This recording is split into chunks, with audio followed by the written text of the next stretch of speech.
Assalamualaikum warahmatullahi wabarakatuh. Sekarang saya berada di pinggir jalan, tepatnya di daerah Trowulan, di dekatnya atau di depan pemakaman Troloyo, Mbah Said Jumadil Kubro.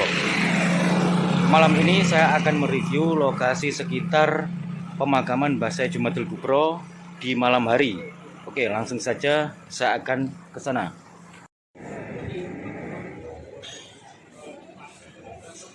Ya, inilah teman-teman lokasi pemakaman Mbah Said Jumadil Kubro di Trowulan pada saat malam hari. Ini posisi di sebelah depannya atau lebih tepatnya di bagian timurnya.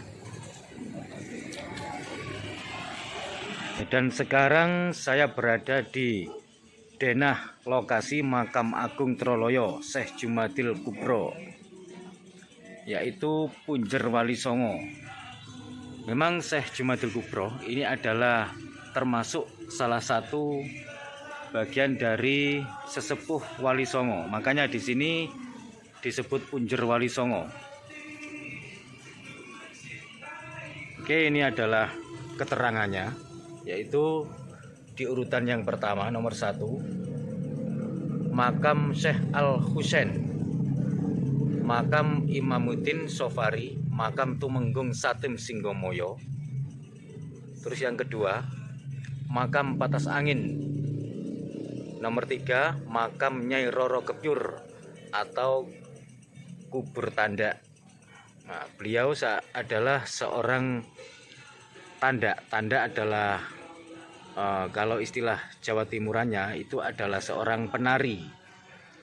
Yang keempat, Makam Petilasan Wali Songo.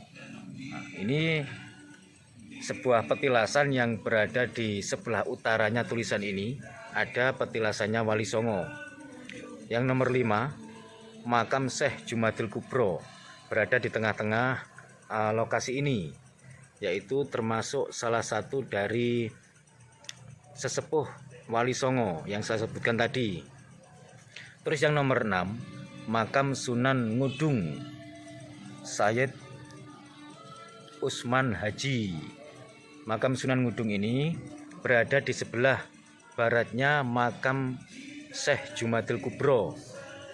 Nah, lebih tepatnya sebelah utaranya Masjid Pas. Terus yang nomor 7, Makam Raden Kumdowo. Nomor 8, Makam Ki Ageng Surgi. 9, Makam Syekh Jailani, Makam Abdul Rahman, Makam Abdul Rahim.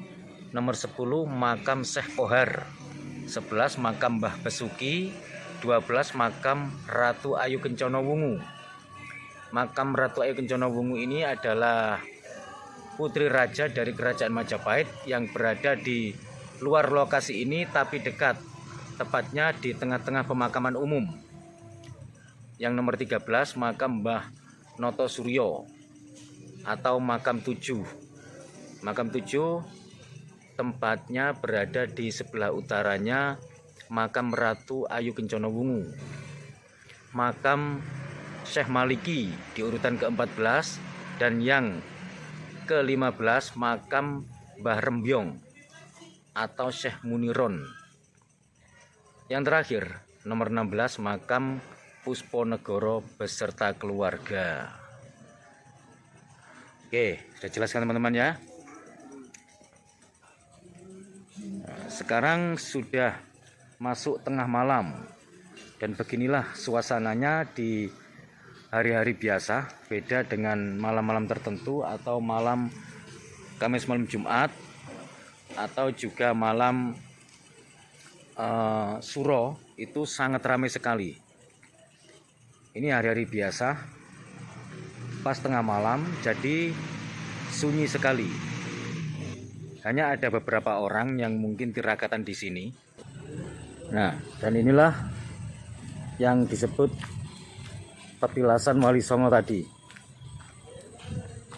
berada di sebelah utaranya tulisan yang saya sebutkan tadi. Nah, di sini ternyata kosong, tidak ada orang. Tapi kalau saat-saat tertentu atau hari-hari tertentu, biasanya banyak orang yang lelaku di sini, melean dan lain sebagainya.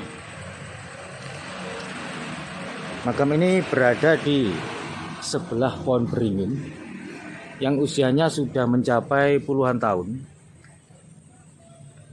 Pas di sebelah utaranya pohon beringin.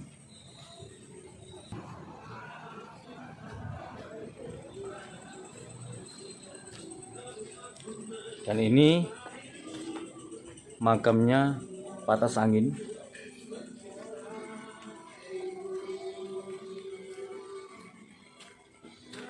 Ini bagian dalamnya. Makam Patas Angin adalah termasuk spiritual dari tanah Majapahit atau kerajaan Majapahit.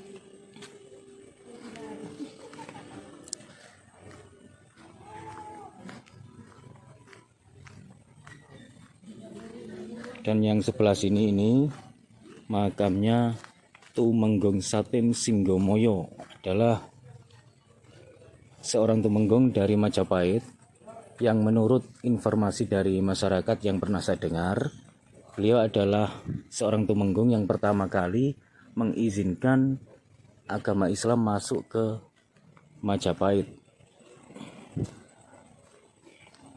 Itu ada beberapa orang yang laku di situ. Amit nggih. Dan itu adalah makamnya. Kula. Nggih.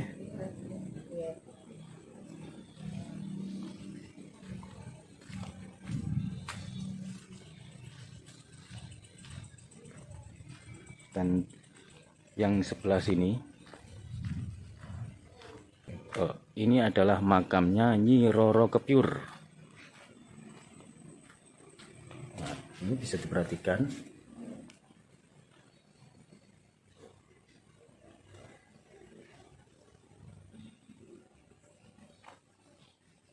Saya akan keluar lagi dan akan saya tunjukkan lagi satu makam lagi, karena yang lainnya itu tempatnya berada di luar area sini teman-teman. Jadi maaf, saya tidak bisa menunjukkan keseluruhannya, apalagi ini di malam hari.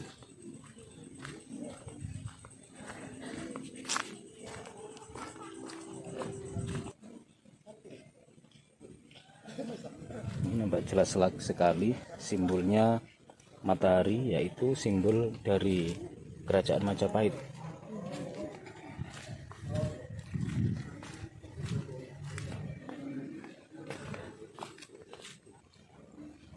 Beberapa hari yang lalu saya tidak bisa masuk ke lokasi ini untuk mengambil video karena dipenuhi oleh pengunjung. Tapi malam ini alhamdulillah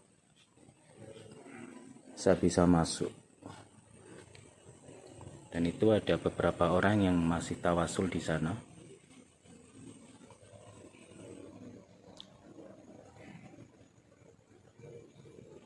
Dan inilah di sana itu makam Mbah Sayyid Jumadil Kubro yang ada lafadz Asmaul Husnanya mengelilingi makamnya itu. Berbeda dengan dahulu, kalau dahulu itu ditutupi dengan selambu putih, tapi sekarang ditutup semua dengan dikelilingi lafadz Asmaul Husna. Di bangunannya diperbarui lagi, dan ini adalah sebuah pohon yang cukup tua sekali. Menurut informasi yang saya dapatkan, katanya ini usianya sejak di zaman kerajaan Majapahit, tapi sampai sekarang masih utuh. Itulah keajaiban dunia, dan memang Tuhan yang menghendaki, kun fayakun, bisa saja terjadi, tiada mustahil baginya.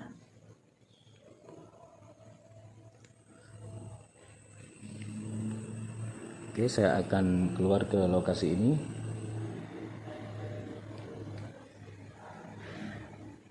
Dan sekian dari saya, kurang lebihnya saya mohon maaf. Wassalamualaikum warahmatullahi wabarakatuh. Salam budaya dan salam kompak selalu.